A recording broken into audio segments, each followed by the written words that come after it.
Tara and Andy's film reviews on OurGamers.co.uk. Okay, so this week in the film review, it's a bit of a special for you. It's 2 fantastic films for the price of one. They're both free. Yeah, I know. Okay. Well, you get one free, you get another one free.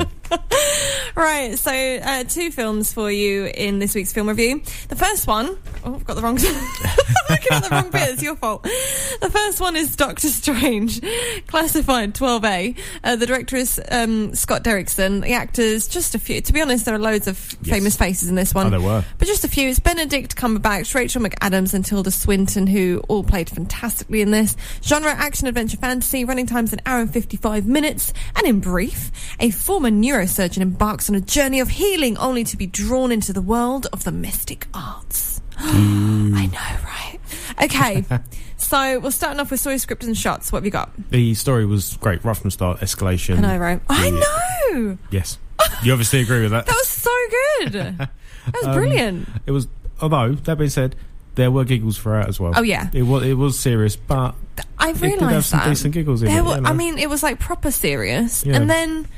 But it balanced it out with the right amount of humour, didn't it? Yeah, and it didn't overdo it. I don't know if it's the Marvel films or films are generally doing that more nowadays, but it does seem a common thing in the Avengers and Iron Man and stuff like that. The thing is, though, I've got a note somewhere, don't know where. Oh, refreshing take from Marvel films. Do you know what? It's right at the bottom. Yeah, I've got a similar note. It's like, okay, it's part of the Marvel thing, but it still was unique. Yes. So it was different, and like the way they did it and the humour and stuff. So it was really refreshing, and I really enjoyed it. What else? You mentioned shots there. I did. there were like a lot of symbolic shots in this film. It was based in time period, like some of the stuff in the past and bringing through all through time and stuff. It was just really good shots as well. Yeah, I know. Yeah. I've just pretty much got funny bits in script, interesting, disorientating shots. They did quite a few of those ones. Some really cool and very interesting shots where they were playing with time and perspective, and all of that sort of thing.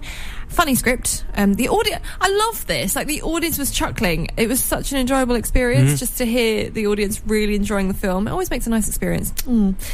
And just to be warned, there is a mid and end credit scene, so do stay tuned. Don't walk out. There is in all the Marvel films. If you need to go to the toilet, hold it. So, yeah, that's all I've got to say for my story, script and shots. Anything else? No. Okie dokie. We haven't got time for anything else. I know, right? Costumes and sets. Costumes are really cool. That's what I... Yes. Right from the very start. Remember the first scene with the set and the costumes? It was all based in the past a bit. Yeah. That was such a great shot to start on. They don't felt a bit like a goat or like... Yeah, exactly. I forgot about that. It was an amazing start, and it carried on throughout. It was, I know, just the atmosphere that they got in all those different sets with everything, with the lighting and everything was just brilliant. I've got, obviously, like I said, the costumes were really cool. Nice sets, his snazzy bachelor pad. Like, I loved the cold, frigid feeling. Like, everything's so organised. What made you think of like, like, it totally reflected the character at that point of time in his life, which I thought was brilliant. It was just so clean and simplistic, and like, I loved it. But you could tell it was a bachelor pad. And then I wrote that building because I can't quite remember. It was a very important building in the film, but I can't quite remember. What about it? The one which had the doors to everything. I don't know. Yes. It just, like, all of it looked really, like, the sets looked really good. All really that good. wood. So I can't remember what it was there, but anyway, yeah, so it looked really, and even like the street scene towards the end, like, that was really well done as well. Oh, do you know what, I loved it. There you go, brilliant costumes and sets and shots and script, and yay. I agree. Shall we do one more? Yeah, we'll do one more. Done. CGI effects in 3D, don't even get me started, so you can take over. Again, there's another thing that's very impressive right from the start. Stuck you right in the mood for a CGI. And, I know. And lots of it had to be good, though. it. Like, they had to make it good. Yes, yeah. They obviously put that at the start to get you into it, because if they'd started without that, it might have been out of place, and, you know, it made sense. I loved how they used the effects, just all the foldy, flippy. Yes, I've got about 3 or 4 different notes throughout the film saying love the CGI. Still love the CGI. CGI was well done throughout. I love his cape. Yes, his cape was well done. I love his cape. I just suddenly remembered. It's not even a note, but I just remembered. Going away from CGI a little bit, but still in effects. He was in a car crash. We know that from the trailer. The makeup, the injuries and stuff, that was so well done. It was really. I know. It looked like it was real. I know. It was crazy how well that was done. I know. They did a great job with that one. Same thing, awesome effects in CGI. I really can't complain. And I wrote, well, this will be awkward if it's not the case, but I wrote, yep, we are both making notes on Amazing 3D. There was like a point in the film both made it, where we both, and it was, I'm hoping that we were both doing that. And then, the effects, and it reminded me of, I think it's called the Paradoxal Enigma picture, which is the one where it's like the staircases everywhere, but if you fold it round, it's like, which way is up, which way is the right, like there's no it's exactly. Sort of do you know I had a puzzle of that in black and white puzzle? How confused I did it. I was a lot younger and I was like, wow, my mum really wanted to give me a challenge. Puzzle I've ever done, baked beans. Oh my gosh, that's so tricky. It's so bad. Wait until you do that puzzle. But anyway, so that's kind of what I thought with in this film as well. They done really well with CGI for the cityscape and the manipulation of shots when it's all freaking out and stuff. It was so well done in IMAX, so well done with the video. So if you can see it 3D, I'd recommend it. Oh yeah, definitely want to see it at the cinema. The shots are so amazing. I know. They're stunningly good. Yes, that's a good word.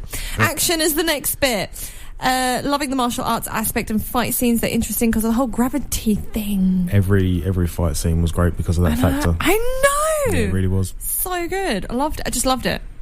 That's it. That's all I have to say, I think. Have you got anything else? The action. They mentioned the car crash again, just in case we can. It was really well done. It was. I love the shot of the whole, like, the spinning and definitely well done. Makes you wonder how exactly it was all done. CGI. Well, yeah, but was there a bit of him in a car, just without all the glass and stuff? Obviously. I imagine so. I don't know, because it was a bit of a slow shot as well, wasn't it? It's really effective. Bit of a fast bit of a slow bit, you know. Yeah, I know. Yeah. And you were like, whoa! Yes. But you know he's not going to die because, you know, it's the start of the film and he kind of needs to become Doctor Strange, doesn't he? Okay, music. Oh, it was him that come to... Anything? Just the music was... Thought I recognised the guy. Just changed his facial hair. Yeah, done well for it. Music was fitting. Music, yep, decent soundtrack, that's all I've got. Cast. Hannibal Man. Evil character was evil. The same guy straight away. As soon as you see him. Yep. The same person. Yep. Yeah, what's it? Mads Mikkelsen. Yep. He is just like, he does evil though, doesn't he? He really Typecast, does, evil guy. I can't picture him as a cheerful fella, so stick to it because it works for you, my friend. You've got to make a note that all the cast were perfectly cast. Actors cast well, were great for it. and therefore play well. That's what I've got. Wasn't worried, but I was a bit, is this going to be a good superhero film? Can you see him as a superhero? But he done really well. Do you know what? He is a brilliant actor. Can't deny that. But it's just, it's one of those things. You've seen him in so many things. I know. And then there's a superhero film, it's like, is he going to be able to pull it off? And he does. Oh, he does. Well done, Benedict. Because it's like, because he plays arrogant at first as well, like, because the character obviously evolves and changes and grows up and stuff.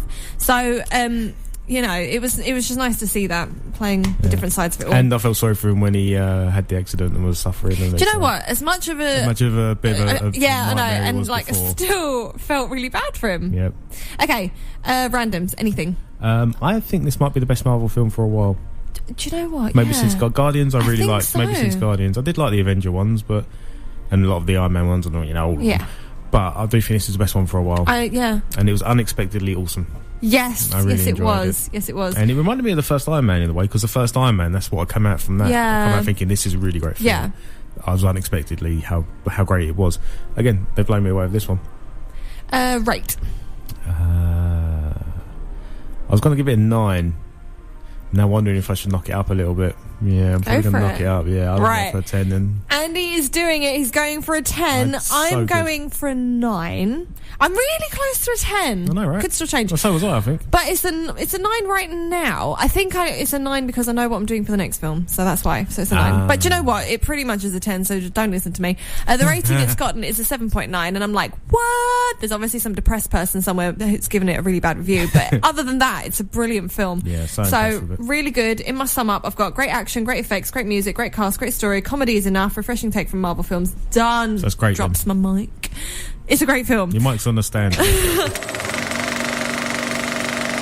Time to move on to the second exciting, brilliant film. I know, right? This is why. The thing that these two films had in common, absolutely fantastic films, pretty much So, no, the thing is, like, both of them get a stupidly high score. They're completely different. They're completely genres, different. But, like, all the categories that we break it down now, had like the same sort of thing. It's like they're absolutely awesome in all of these categories. So I had to stick both of these big films together. It had to be done, Andy. Okay, so this next one is Fantastic Beasts and Where to Find Them. Classified 12A. The director is David Yates. And actors, again, we've got Eddie Redmayne, who once again is another fantastic male actor. We've got Katherine, Waterston, Alison, Sudol. The genre. The genre is adventure, family, fantasy. The running time's 2 hours and 13 minutes. Wow. Did not notice. No, it didn't seem like it. No.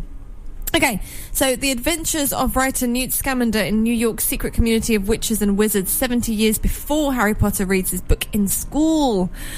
Whoa. Oh no. So exactly. Yeah. Right. Okay.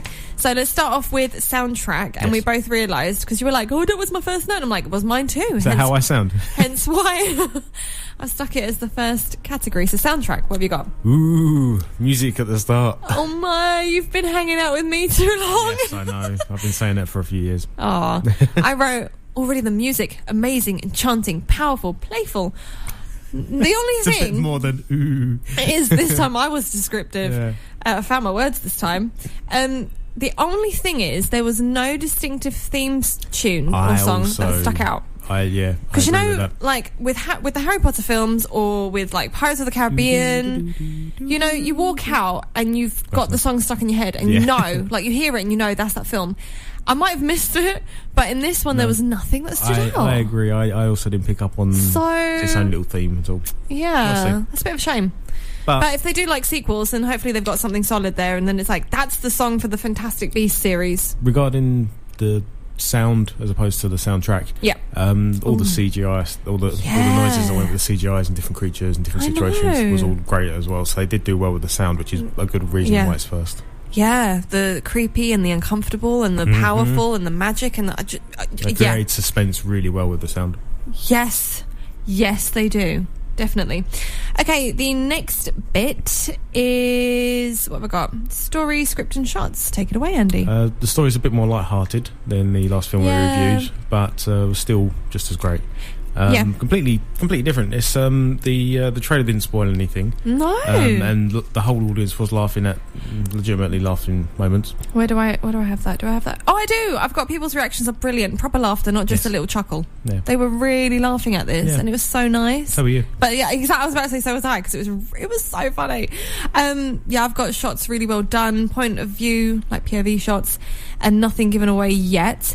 And I totally didn't see things coming. I just love that. That's why I think they done well with the trailer. The trailer did not spoil it. And even throughout the film, at the end I was like, whoa. I know, right? And you were probably like, whoa. I've raised an eyebrow. I didn't see that coming. Love the magic, of course. And oh my gosh, so funny. Great script and delivery. It's just fantastic. So I've nothing to complain about there. Same. Script is awesome. I just realised I got my notes. I thought it was done. Goosebumps, emotional, tense and thrilling too. So yes, it's more light-hearted like you said, but there were moments in there it got proper deep, man. And then I wrote fantastic, don't blink. It just wow. Like literally that's all I wrote at the end. I was so amazed. Anything else? No, you got nothing to top that. The next section is cast and characters. And what have you got? The characters were introduced really well. Yes. Yeah. Yep. So good. I've got There's a huge cast of characters overall, including the extras. Obviously, there's a huge sets and huge stuff going on. It looks like one of those films that was fun for the cast. Yeah. I imagine it was a fun one to make. Yeah. I hope it was, because it looked like it was an enjoyable one to make. Eddie Redmayne was perfectly cast as Newt, and Dan Fogler was great as Kowalski. Yeah, all the cast did well. I've got love Mr. Kowalski's character. His lines are so funny. He's really well played. He's brilliant. He is just brilliant. Yes. And that whole dynamic of his character with Newt and with Queenie and with just the story in general, because he's obviously a muggle, or however you put it. So like his whole aspect and his contribution to the story is like, it's just really good. I love it. I absolutely love it. It was really good. What else? Eddie Redmayne, like you said, again does an absolutely great performance with this one. He fits the odd character so well. He does. Like, he does it so well. He's played so many difficult roles, and he's just like done. He's like, I don't know if you heard that click, but he's in it. So love it. Acting is fantastic. The cast are brilliant. It's a well cast film yet again, and it shows because it's just brilliant. Can't complain at all with that one. Okay, CGI effects in 3D, what have you got? There were great effects from the start. The inside of some buildings were CGI, and really well done, as you'd expect from Harry Potter. They twist sort of time. It's just a time and place just to make it what they need. And it was really well done. You'd expect it from Harry Potter films. They've done really well. Like, because it's just come so far now with your like effects and CGI, so it is so realistic and so well done and so stunning. Like, it's just really, really nice to look at. I made a note that sounds weird, so I'm going to mention it. The invisibility was really well impressive to look at. I don't know, I can't remember exactly what it was. I think it was when something was invisible. I'm trying to remember now. Is when one of the beasts was invisible and stuff like that. They made it so effectively and well done. All the beasts were done really well on CGI. Yes, the reveals to them was fantastic. I've got 3D and CGI, awesome, really good 3D. I was like, whoa, at one point. I'm not even joking. I verbally said, whoa, because the 3D. I mean, I think this is the first film that has proper 3D in your face. Do you know what I mean? Like, this was one of the ones that has the 3D coming out of the borders, wasn't it? The film. Exactly. I've got it over the black strips. It's so effective. But border is the right word, so well done. But yeah, exactly. And it's so effective. So effective. It really works so well. I've got really impressive video effects. I mean, we saw it in IMAX, so I think it's in IMAX today as well. I think I've got that in my cinema listing in the next hour. Yes, I do. Highly, highly recommend IMAX for this film. I mean, 3D will be great anyway, but IMAX for the soundtrack as well, the music, all of it, like, it will come out so well in IMAX. The cityscape shots would look great in IMAX as well. It did look great in IMAX. I wondered if that was completely CGI or if they filmed it and then made it look old, like back in the time. Because they're such a great shot. It was hard to think that that's not real. Like, I've come to a point now, I just give up in a way, because it's like, I thought I was really well at sussing out what is CGI and what's not in films, but it's come to a point where it's so good, even I struggle to tell the difference and I question it. So I'm not too sure. What else I've got? CGI is amazing. Creature design too. As I said, I love the reveals. Like, because I haven't read anything, I didn't know anything about it. I've just gone in here completely new. And I was always so excited to see the reveal of all these different characters and creatures and stuff. And they've done a great job yet again. It's just gorgeous. And the effects are just absolutely amazing. So yeah. Anything else? Nope. No? Sets and costumes, just a couple of notes on that one. What have you got? Both were impressive. Exactly. Throughout. Same. The costumes weren't amazing, but they really fit well with the time period and everything. Yeah. They weren't like fancy costumes and extravagant. Well, the flapper ones, I mean, she, is it Queenie? Like, she was just, she portrayed that era so well. She really did. Yeah. I mean, with her fair skin and her look, she was just perfect, absolutely perfect, and that big smile, she's brilliant. Set design stunning, the CGI-ness of it too, because like you could tell some of it was obviously that would be CGI because physically you can't do that, but you know that some of it would have been an actual set, so just that blending of the two together so well. And Madam, you say about costumes, and obviously, you know, fit the times, but Madam President's costumes really stood out to me. I was like, yes please, I'll take the accessories and the headpieces and I'll rock it. So yeah, I loved her costumes. Randoms, did you have a random? I think you had a random. We need to hurry up. Tara Smiles. Tara Smiles, is that it? Smiling a bunch through the film. Oh, I loved it. And the rate, what have you got? 9. I've got a 10. So we switched it around this time. And the thing is, another thing these two films had in common, they're both 7.9, but we're both scoring them really stupidly highly, sort of thing. Does it even make sense? I don't know. And great effects, great story, great cast, great humour, etc., etc. You get the point. It all came together, it worked, and it entertained, and I left a happy bunny. There you have it. Thanks to Cineworld Festival Leisure Park Basildon for the best experience around.